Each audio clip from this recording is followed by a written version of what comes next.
龙城之战中，卫青一直将匈奴人追到了龙城，还斩杀了700多人，从而使卫青一战封侯。卫青是舒服了，可匈奴人却被气坏了。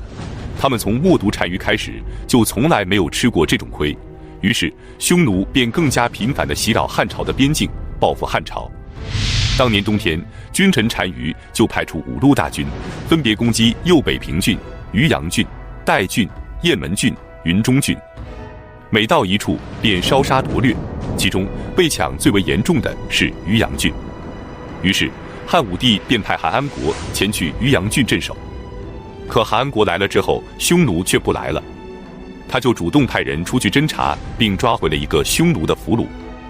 经过审讯后，匈奴俘虏告诉他，匈奴大军已经跑到了很遥远的地方，短期内是不会再来了。于是韩安国便相信了俘虏的话。当时正是农忙时节，他就给汉武帝上书，请求让部队先回去收粮，只留下700人防守就可以了。汉武帝也就批准了他的请求。然而他刚刚撤兵1个多月，匈奴就再次的扑杀了过来。韩安国无奈，只能率领着700名士兵拼死守城。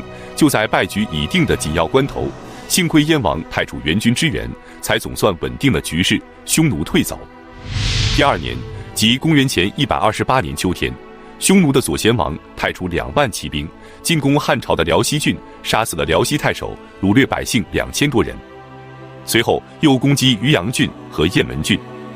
然而此时汉朝的大军也已赶到了雁门郡，领军的便是卫青。卫青率领3万大军从雁门郡出发，李希率军从代郡出发，2路大军共同夹击匈奴。最终卫青再次不负众望，斩杀匈奴数千人，匈奴大败而归。匈奴退走后，汉武帝调整部署，让韩安国前往右北平郡驻守。可几个月后，韩安国再次病逝，于是就需要重新找个人去接替韩安国的工作。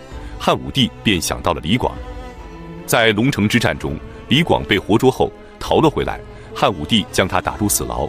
虽然最后他用钱买了一条命，但被剥夺了所有的官职，贬为庶民，闲赋在家。现在正是用人之际，于是汉武帝下诏，启用李广为右北平太守，前往边境抵御匈奴。匈奴听说韩安国病逝，便准备南下抢劫，却听闻接替他的竟然是飞将军李广，便不敢轻举妄动了。既然右北平不能去，那就换个地方去。公元前127年冬天，匈奴再次直扑上古郡和渔阳郡，杀掠汉朝边民1000余人。匈奴的这种打法让汉朝军队疲于奔命，他们频繁的侵扰，而且是抢完了就跑。等汉朝的军队出动时，他们早已跑得没影了。可汉朝一退兵，他们却又回来了。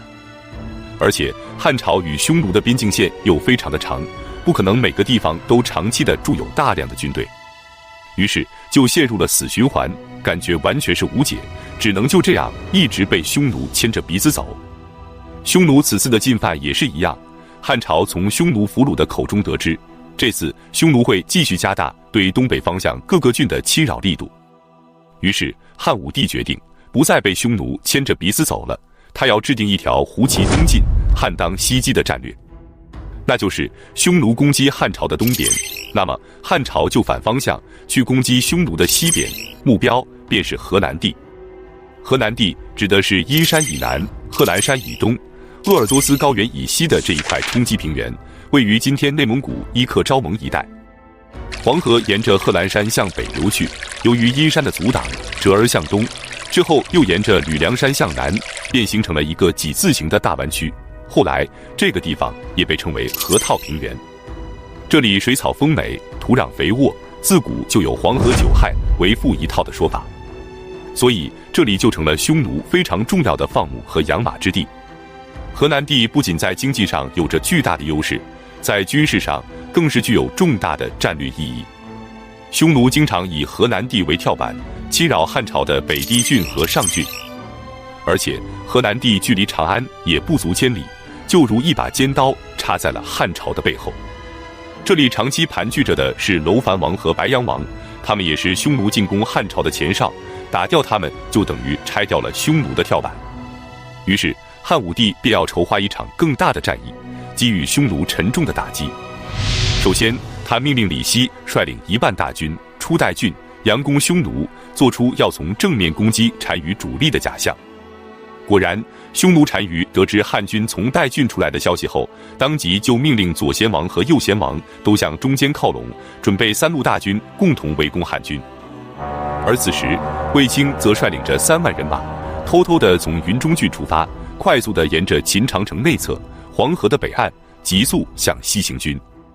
经过前期斥候的多次打探，这块地方是右贤王、楼烦王和白阳王3方辖区的交界处，处于谁都可以管，但谁也都不管的状态。而且从秦朝之后的80多年间，就从来没有汉军出现在这里，所以匈奴也就习惯了不在此处设立警戒。于是卫青的3万人马便不受任何抵抗，快速地来到了高阙。高阙是今天内蒙古杭锦后旗西北阴山上的一个缺口，状如门缺，故得此名，是一个重要的交通要道。于是卫青在这里留下了5000精骑守卫，将楼烦王和白阳王与匈奴右贤王的联系彻底切断。随后卫青便率领着苏建和张自恭等将领，以及2万多汉军，以迅雷不及掩耳之势向楼烦王和白阳王发动了突然袭击。楼烦王和白阳王一直以为汉军此刻应该正在代郡和匈奴大军决战呢，他们的河南地应该是高枕无忧的，因此也就没有做任何的防备。面对突如其来的攻击，顷刻间匈奴人便死伤惨重。他们赶紧派人去请求右贤王的支援，可卫青早已将这条路给切断了。他们派出去的信使也毫无意外的都被汉军给抓获了。又苦战了大半天之后，楼烦王和白阳王知道他们败局已定，还是赶紧逃命要紧。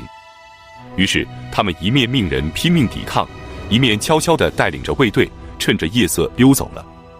主将已跑，匈奴士兵要么被俘虏，要么就四散奔逃而走。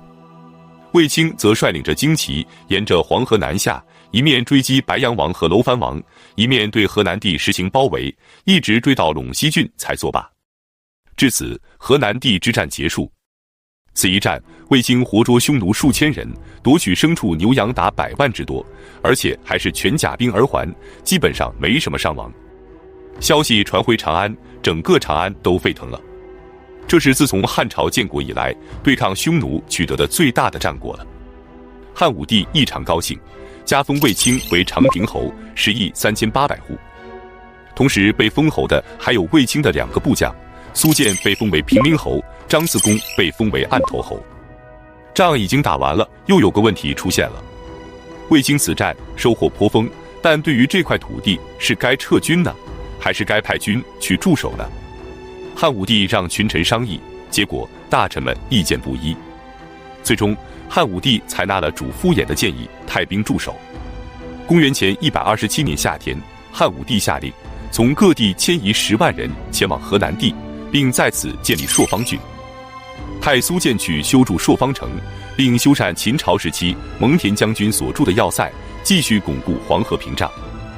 同时在秦朝9原郡的基础上，又建立了5原郡，彻底地堵住了长安北部的缺口，也使汉朝北部的防线前移到了黄河沿线。这块沃野千里的土地从此便成为了大汉王朝进攻匈奴的军事基地。这里既可以以民养民，还可以军民合作共同守城，匈奴再想打进来可就没那么容易了。而且河套地区还是天然的牧场，汉武帝便在此设置了军马场，为后续的战争蓄养了大批的良马。从此之后，汉朝对匈奴的作战便开始化被动为主动了。本期视频就到这里，感谢观看，下期再见。